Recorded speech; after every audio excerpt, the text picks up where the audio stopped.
Hello, I'm Llewellyn King, the host of House Chronicle.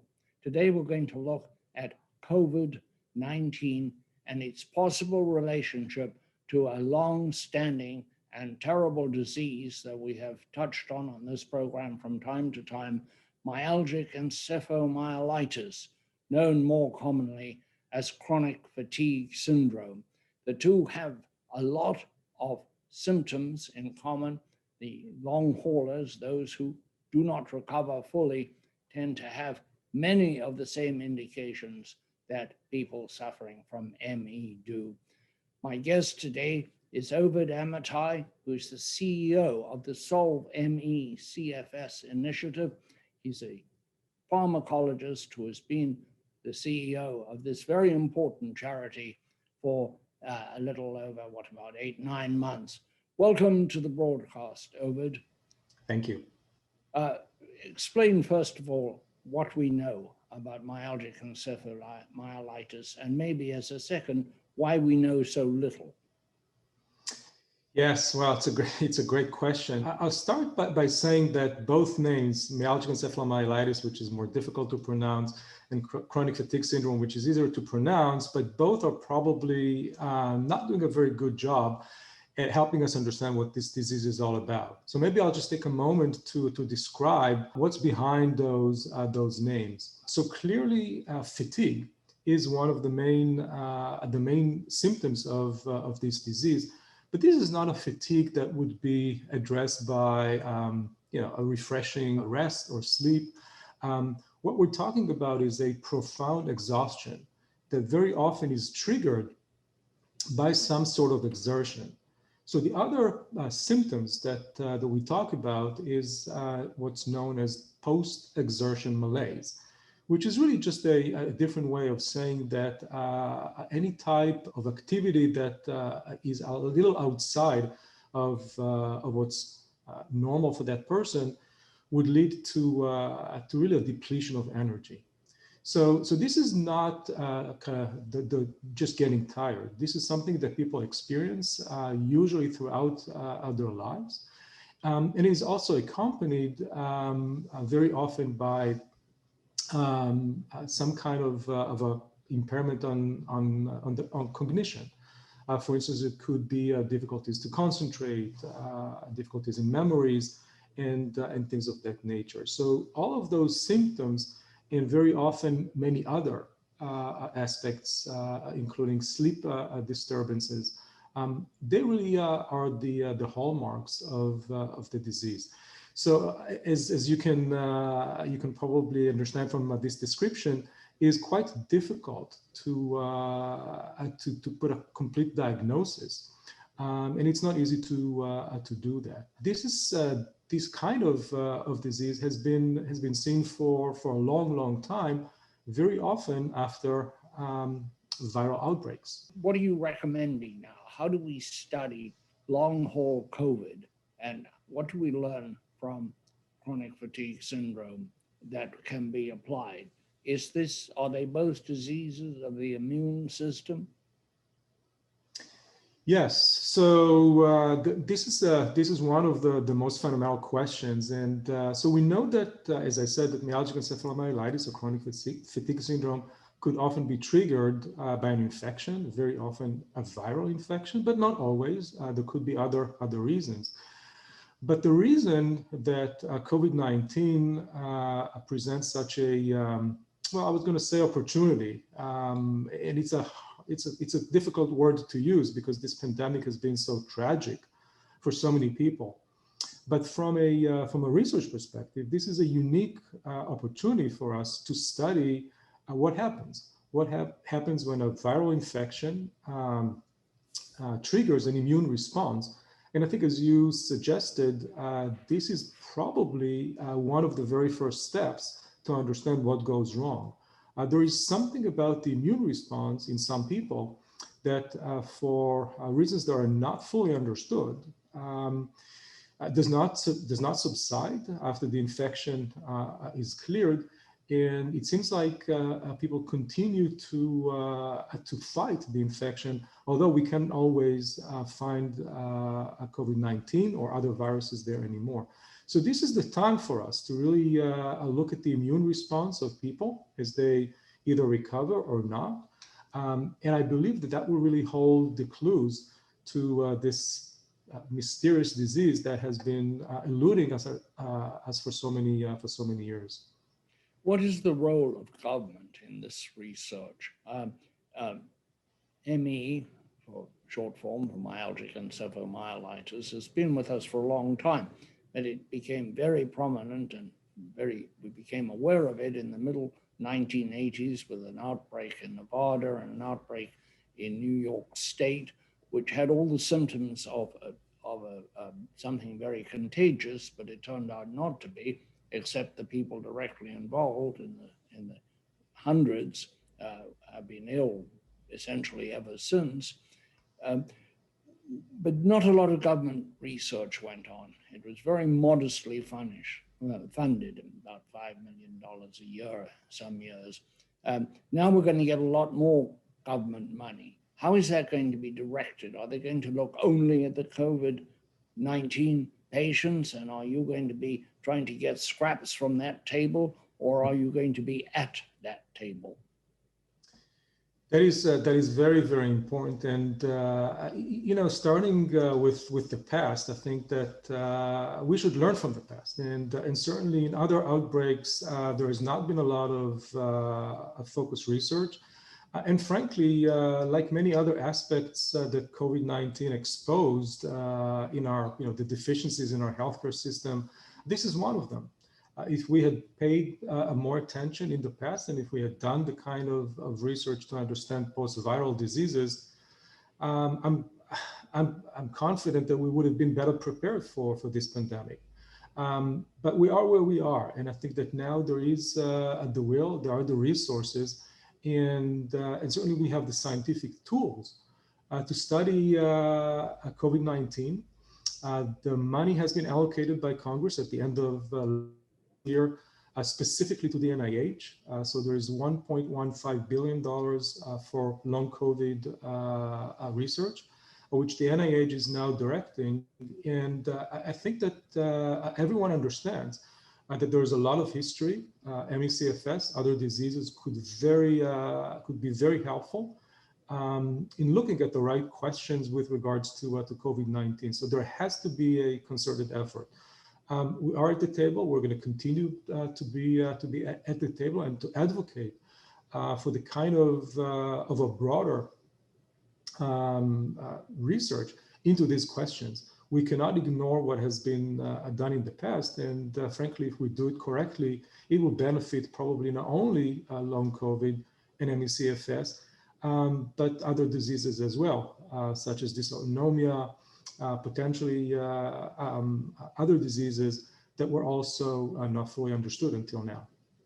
Can we think of these diseases as being orphan diseases, or are these mainstream diseases? Why have they received so little attention, and yet their impact, the diseases that come under the umbrella of ME, CFS, and now COVID-19, but historically these diseases have received very little attention, and yet the impact, though not producing immediate fatalities, has been a life sentence of suffering, of unbelievable deprivation, of these terrible symptoms, from the inability to spell a simple word to the inability to get a good night's sleep that doesn't refresh, pain. And of course, as I have been covering this for a decade now, I know very well people cannot do anything without a relapse, without getting sick again,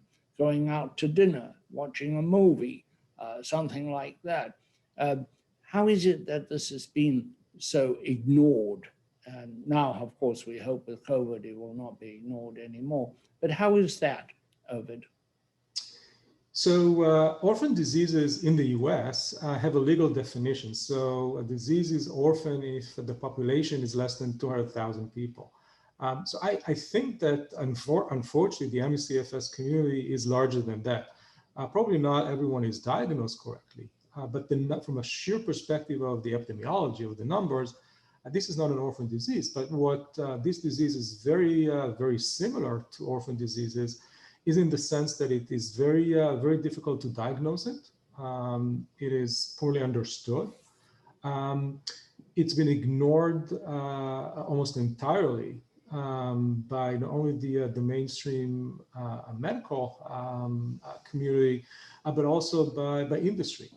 And so all those reasons make it it makes it very similar to orphan diseases. And we need to understand the natural history of the disease better before we can treat that. So again, with COVID, I think, and the attention that is now given, unfortunately, because of the large numbers of people getting infected and more people that do not go back to where they were before, I think now it is very clear that this is something that we all need to put the right resources to study and figure out.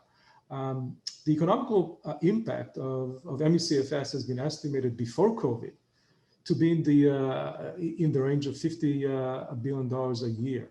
So these are very large numbers, and we're looking potentially at doubling the number of people affected by this kind of a condition due to COVID.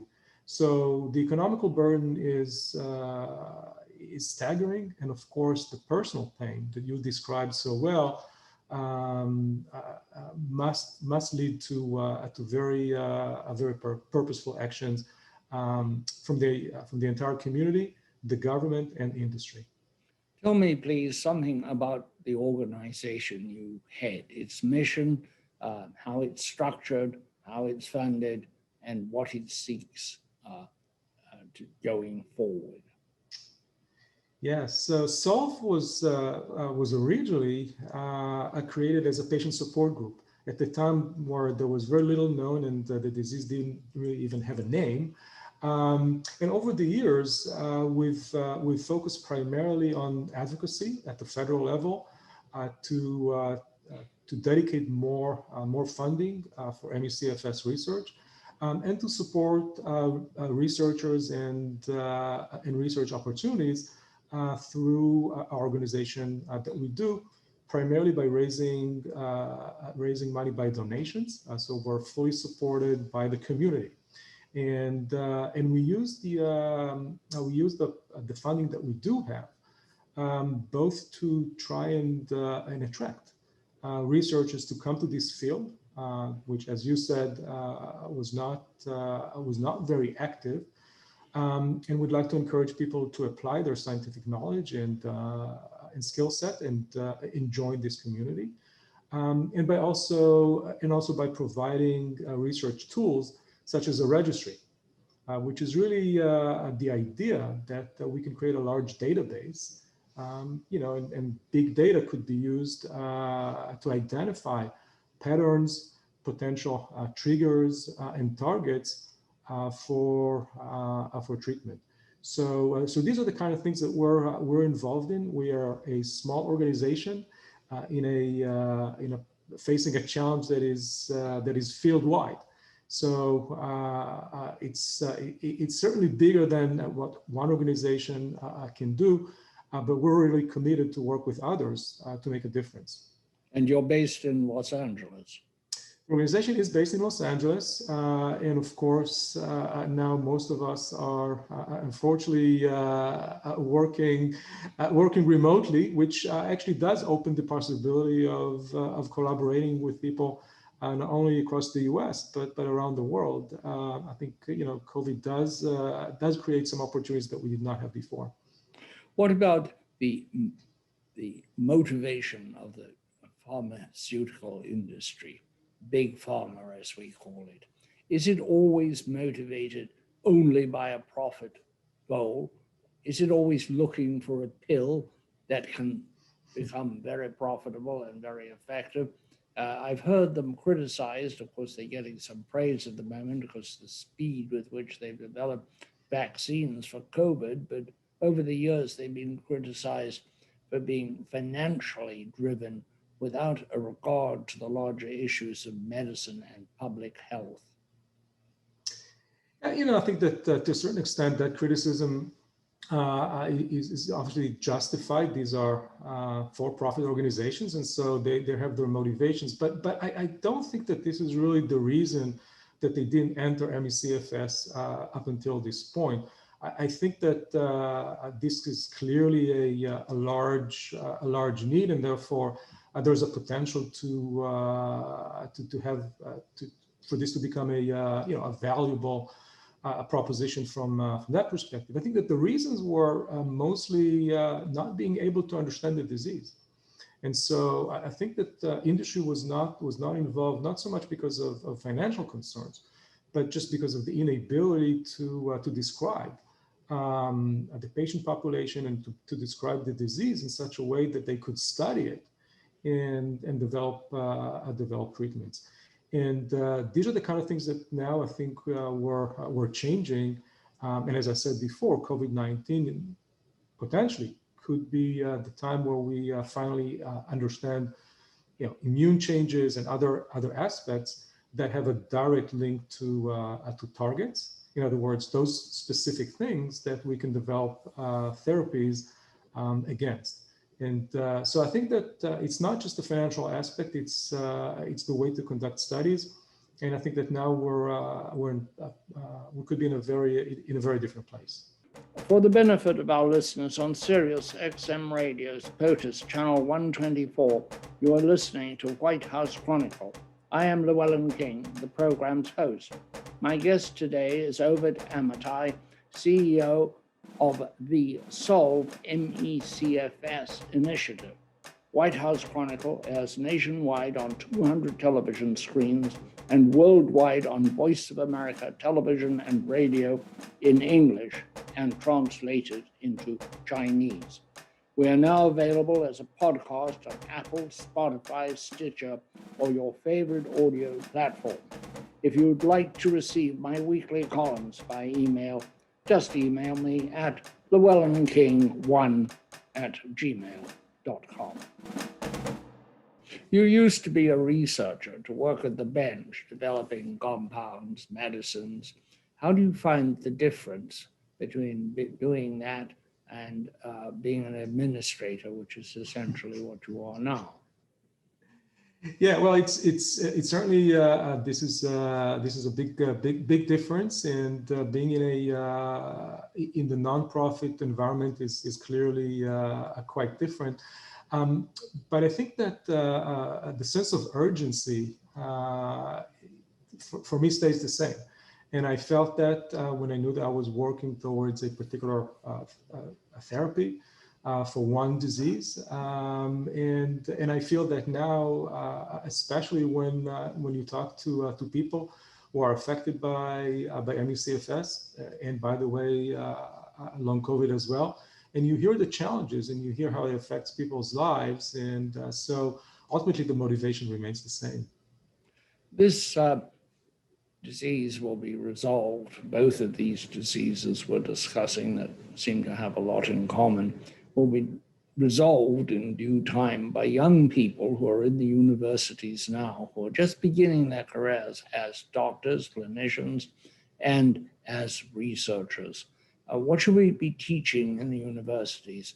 ME has never had a place in the curriculum. It simply hasn't been taught at medical schools. I know that from my own reporting. Now, presumably, because of COVID, it will be taught, if the two are linked together, in medical schools.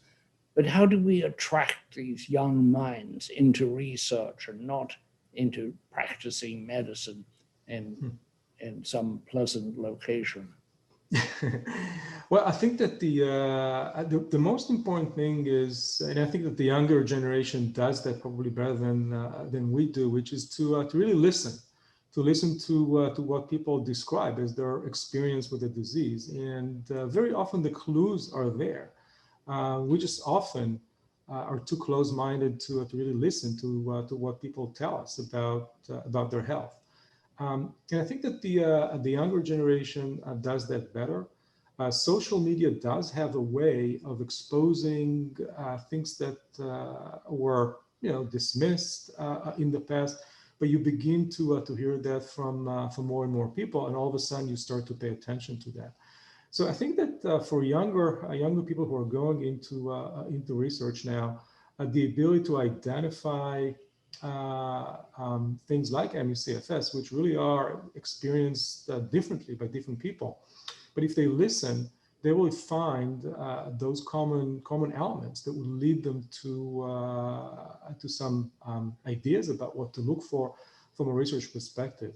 So I think that there's a potential that a younger and fresh look at things could really make a difference. And the challenges are great, and they're not getting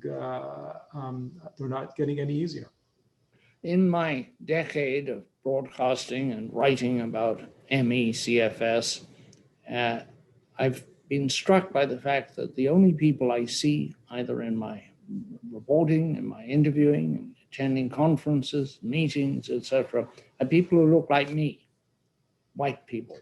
And yet we know that that cannot be. It cannot be that this is a disease of only people of my color, your color, that this must be a terrible suffering in communities, minority communities, which have very poor health care to begin with. And that's one thing COVID has pointed up, how poor the healthcare is. How are we going to reach into those communities and find not only this disease, but the other orphan disease lurking in the Black community and the Hispanic community and other communities of color? ME/CFS in itself is a disease that has a lot of stigma. And so I'm convinced that all the biases, the inequity that we have in our system really lead to the phenomenon you just described, which is that we have so few people with ME/CFS who are people of color. And that's something that we must change now. This is the time to reimagine a different healthcare system and really work with other organizations, other people who could really increase access to diagnosis. We should be much more open to talk about the fact that this is an historical wrong that we need to change. ME/CFS seems to be more prevalent in women, and I do think that is probably there's a biological reason for that. We see that both in ME/CFS, we begin to see that now in long COVID, but I don't believe that the ethnic or racial demographics are real. I think that these are just a reflection of all that's wrong in our healthcare system. So these are the kind of things that we need to work right now. Remove the stigma that's associated with ME/CFS. Being fatigued is something that definitely leads to stigma. Those challenges that we talked about are much more difficult for anyone who's a minority or in an underserved community. So these are the kind of things that COVID should really be a wake-up call for us. And we're committed to do what we can, at least for people with ME/CFS, to change that. Why do you think the big foundations, Ford, foundations of that size, have been missing from the fight for ME? They simply haven't been there, although there's been a very active patient community knocking on the door, imploring big organizations, Rockefeller, for example, to do something, to contribute money. They've done very well by other diseases. Why has there been this reluctance for myalgic encephalomyelitis?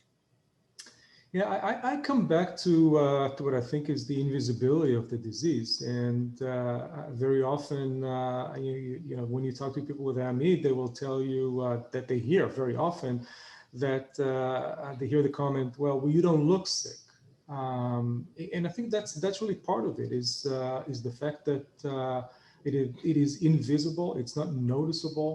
The challenges that people face are so profound, but they're very difficult to really understand. So I think that that has been really the main reason, that the fact that the disease is not easy to be diagnosed, and it could be it could be overlooked. I think again, once we can help with better diagnostics, with better access to diagnosis and treatment, this will change. And unfortunately, the surge in numbers of people who are not recovering from COVID is the reminder, perhaps, that we needed to go back and direct the kind of funding that is needed to do the research, both in long COVID and in ME CFS. Do we need a total overhaul, and will COVID trigger it, of public health awareness in this country and of the public health systems, how it's delivered, how it's financed, the research, and how it's paid for the recipient? I do. I think this is the time to reimagine a different system that is much more equitable, one that delivers care, but also that is much more receptive to what people describe and what people go through, and apply the kind of resources that help to mitigate those challenges. This should have been really something that we could have seen in the past, but if we needed that reminder, I think that COVID provided plenty of things for us to think about, and I hope that we come out of this crisis much stronger than we were before. Otherwise, I'm very concerned that we're going to have to live through that again. What do you think the future of research is going to be? Is it going to be all mega data? Is it going to be all artificial intelligence? Or are we still going to have these magic moments where the scientist jumps up and down and shouts, "Eureka, I've got it"? Well, someone's still going to have to look at the data, at the big data, and analyze that. And I suspect that we will have some eureka moments. And I look forward to the one eureka moment where we get some clues as to what really is the basis for ME CFS, at least for some people, and that we can follow with very specific treatments based on those findings. Yeah, I think they're coming. They're coming probably sooner than we think. Oved, it's a pleasure and an honor to have you on the broadcast. And I think I speak for the community as well. Cheers. Thank you very much. That's our show for today. We thank you for coming along. Please, relax, but don't relax this. Remember this and relax this. Cheers.